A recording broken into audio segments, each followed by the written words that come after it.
Hello guys, so today we are learning how to add a soft sunlight to a face, right, in Photoshop.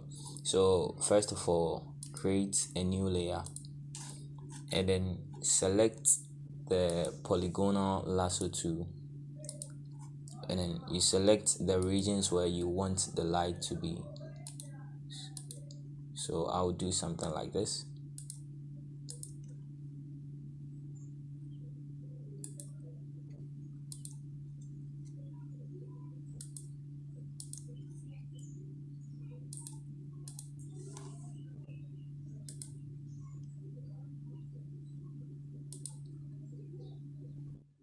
Yeah, so after selecting the regions, you go to the adjustment layer and then you choose brightness and contrast, right?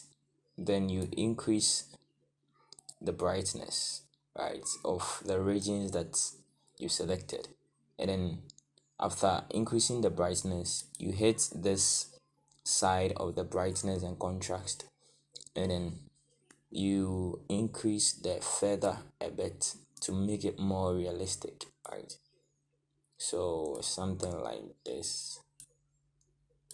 um, Decrease it a bit. Okay, so something like this is okay. So this is how you can add sunlight to a face in Photoshop. Make sure that you like the video, subscribe, and share so that we learn together. Stay tuned.